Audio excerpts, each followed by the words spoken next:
Should I change my contributions or make an additional contribution to my 401k, IRA, or other retirement plan before year end?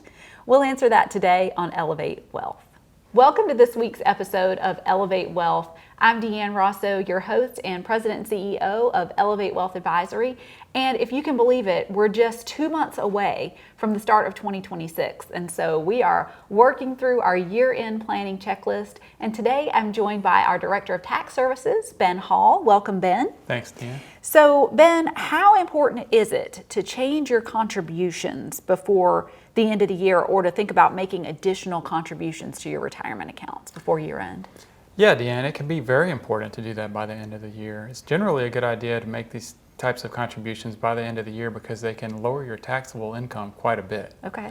For example, if you have a 401k that you're a participant of, you can contribute up to $23,500 for the year. So if you haven't met that maximum yet, it's a good opportunity to try to increase your contribution if you can.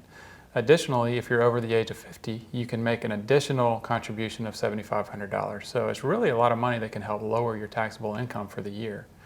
And one thing to note is if your employer matches any of your contributions to your 401k, you always want to make sure that you contribute at least that amount because you never want to pass up on free money. Absolutely. So if we're approaching the end of the year, we've got some wiggle room in our cash flow and we can make some additional contributions that might help us on our tax bill. That's right. And another good option is a traditional IRA. Okay. For 2025, you can contribute up to $7,000 to your IRA.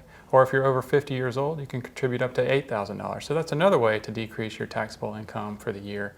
Now, the IRA does have income phase out, so if you're in a higher income bracket, you may not be able to contribute the whole amount, but it's still worth considering as a way to lower your taxable income for the year. Absolutely. So what about deadlines? Do I have to do this before the end of the year? With an IRA, it's a little different. You actually have until April 15th of the following year. So if you miss the end of the year deadline, you've got a little bit of extra time with that one. So for 2025, you'll have until April 15th of 2026 to make a contribution. Great.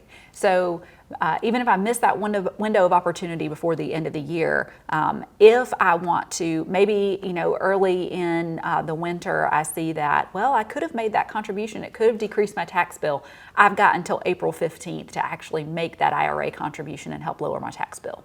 That's exactly right. And everyone's situation is a little bit different and they can be very complicated, but I think our team of advisors here at Elevate are well equipped to help clients make these types of decisions. Absolutely. So, well, thank you, Ben, for joining me today.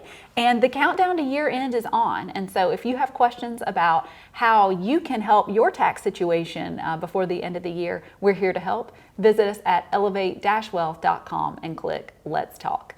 We'll see you next time.